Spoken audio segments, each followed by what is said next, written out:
के करीबी कांग्रेस नेताओं ने कांग्रेस को हरियाणा में जाल में फंसाया। कांग्रेस नेताओं द्वारा हरियाणा में युवाओं के भविष्य का सौदा, पूरे हरियाणा के युवाओं में भारी नाराजगी। सरकारी नौकरी पर कांग्रेस दे रही हरियाणा में झांसा, आंकड़ों ने खोली पोल। हरियाणा में वोटिंग से ठीक पहले बयानबाजियों का दौर देखने के लिए मिल रहा है।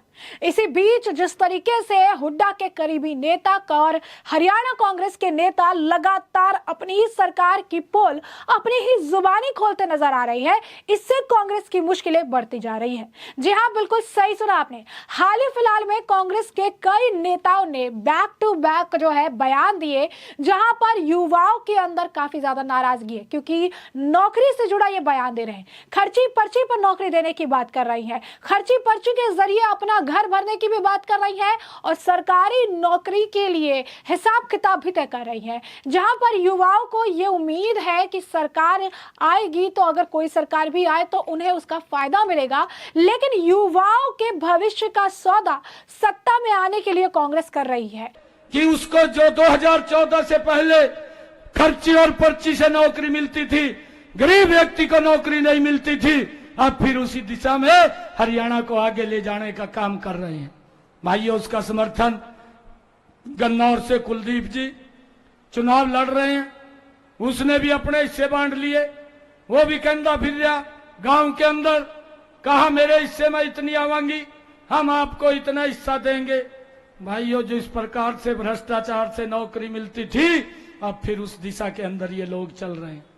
एक और इनका विधायक असम से जो चुनाव लड़ रहा है, भाइयों वो बोलता है, उसने और गजब की बात करी।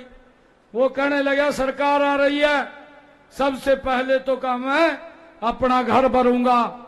फिर कहने लगा, कहा जो मेरे रिश्तेदार मेरी सपोर्ट के अंदर आ रहे हैं फिर उनका भरूंगा, उसके बाद जनता भाड़ में जाए।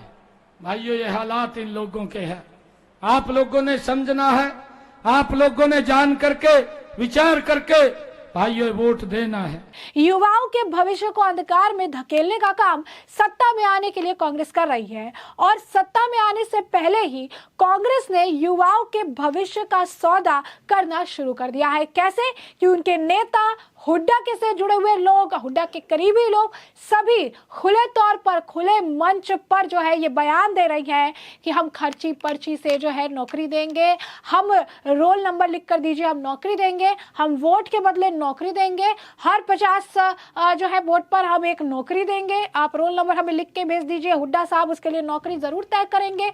तो कहीं ना कहीं इनका चल चरित्र और मानसिकता जो सामने आई है, इससे हरियाणा के युवाओं में भारी आक्रोश है। हरियाणा के युवा जो है अब समझ चुके हैं कि कांग्रेस सरकार की नीयत क्या है, कांग्रेस सरकार किस तरीके से सत्ता में आने के लिए युवाओं के भविष्य का सौदा कर रही है।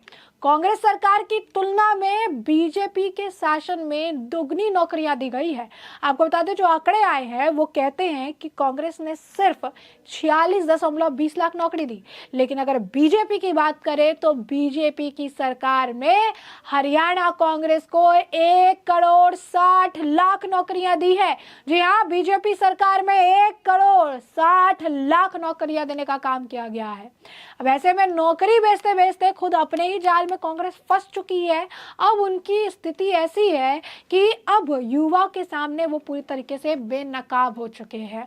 कांग्रेस के प्रत्याशी हुड्डा के हवाले से लगातार नौकरी बेचने की बात कर रही हैं, खुलेआम बोल रही है, खुलेआम भ्रष्टाचार का आप कह सकते हैं ऐलान कर रही हैं, कह रही हैं कि एक पर्चे पर रोल नंबर लिख के ले आना, नौकरी हम देंगे।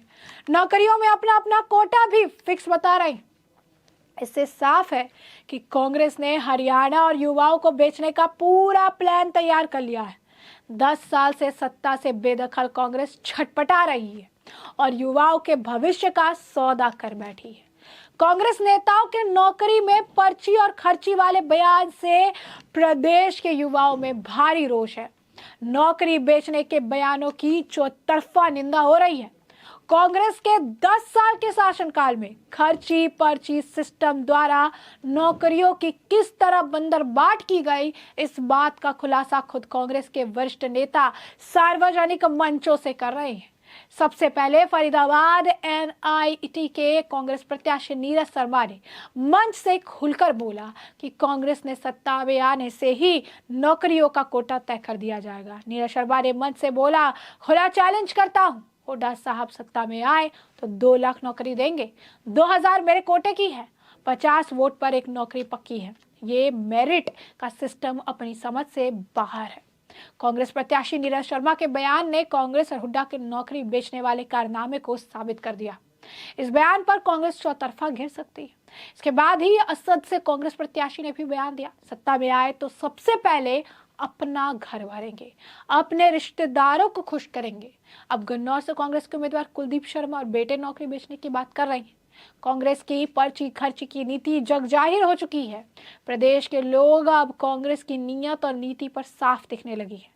कांग्रेस ने प्रदेश को अब गर्त में धकेलने का फुल प्रूफ प्लान बना लिया है। कांग्रेस सत्ता में आई तो ये तय है कि युवाओं को बिना रुपए के नौकरी नहीं मिलेगी और इसकी सबसे बड़ी मार जो है वो गरीब परिवारों पर ही पड़ेगी, क्योंकि जो सरकार सत्ता में आने से पहले ही पावर के दुरुपयोग की बात करती है, खुले मन से भ्रष्टाचार करने की बात करती है, जो खुले मन से खर्ची पर्ची पर नौकरी देने की बात करती है, जो सरकारी नौकरी में भ्रष्टाचार की बात करती है, जो ये कहती है कि वोट दो और नौकरी लो, जो पार्टी सार्वजनिक मन से खुलेआम चीजें कह रही है, अब युवाओं में इसे लेकर रोष है। युवाओं को अब सच जानना जरूरी है कि नौकरियों को लेकर हिसाब मांग रही कांग्रेस खुद ही कटघरे में अब खड़ी हो गई है। हरियाणा में कांग्रेस के 10 साल और भाजपा के 10 साल में नौकरी देने का अंतर लगभग दोगुना से ज्यादा है। भाजपा ने कांग्रेस के मुकाबले लगभग दुगनी नौकरी युवाओं को दी है।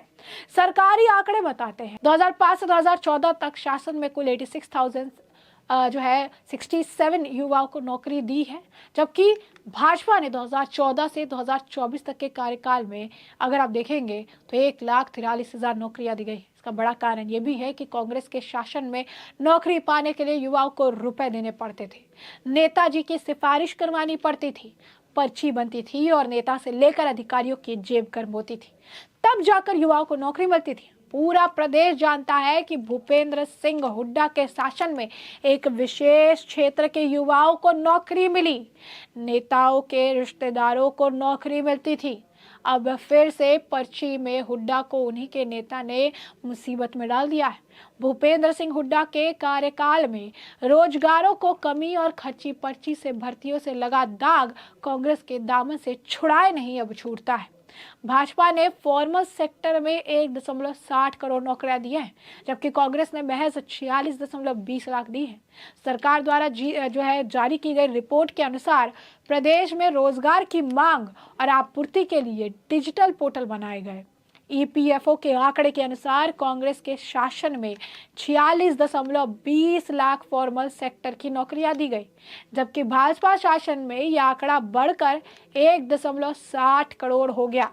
यह आंकड़ा भी दोगुना से ज्यादा है। भाजपा ने सरकारी नौकरी के साथ साथ रोजगार के सृजन में हर क्षेत्र का ध्यान रखा, पूरी प्लानिंग से युवाओं को रोजगार दिया है। तो यहाँ पर कहीं ना कहीं जो कांग्रेस सवाल करती रहती है, बीजेपी पर जो सवाल दागती है, बीजेपी से जो क्वेश्चन ये पूछती है, कांग्रेस आंकड़े आने के बाद खुद कटघरे में है। कांग्रेस के नेताओं के बयानों के बाद कांग्रेस खुद कटघरे में है कि युवाओं के भविष्य के साथ ये क्या कर रहे हैं, युवाओं के भविष्य को अंधकार में क्यों डाल रहे हैं, युवाओं की नौकरी का सौदा किस तरह कर रहे हैं। और कहीं ना कहीं इनके बयान, इनकी मानसिकता, इनके चल, इनके चरित्र, इनके काम करने के तरीके को दर्शाती है कि जब ये सत्ता में थे तो इन्होंने किस तरीके से सरकार संभाली, और जब ये सत्ता में अगर आते हैं तो आने से पहले ही इन्होंने बताया कि किस तरीके से सरकार चलाएंगे। युवाओं को नौकरी पैसे देकर मिलेगी, खर्ची पर्ची पर मिलेगी। तो ये जो अपने आप को ओबीसी, दलित और ये प्रेम बताते हैं, मोहब्बत की दुकान की बात करते हैं, नौकरी में इन्होंने ना दलितों का जिक्र किया, ना ओबीसी का जिक्र किया, किसी का जिक्र नहीं किया। साफ तौर पर मुंह पर खुलेआम कहते हैं कि खर्ची पर्ची की सरकार बनेगी, खर्ची पर्ची देकर नौकरी लगवाएंगे, वोट का कोटा उस हिसाब से नौकरी लगवाएंगे। तो अब इनका दलित प्रेम, ओबीसी प्रेम और ये जो प्रेम दिखाने का प्रयास करते हैं वो कहा गया। अब युवा सवाल कर रहे हैं युवा जो है अब जवाब चाहते हैं, युवा हिसाब मांग रहे हैं और ये हिसाब कांग्रेस को देना ही पड़ेगा। क्यों? क्योंकि कांग्रेस के नेता लगातार ये बयान देकर बता रहे हैं कि किस तरीके से कांग्रेस का चल चरित्र रहा है और कैसे अब कांग्रेस ऑपरेट करने के लिए अभी भी सोच रही है। तो ऐसे में हमने आपको जो पूरा मामला है ये बड़े विस्तार से बताया कि ये पूरा मामला क्या है। इस मामले पर अब आपकी भी जो राय हो कमेंट सेक्शन में कमेंट करके जरूर से जरूर साझा करिएगा। धन्यवाद।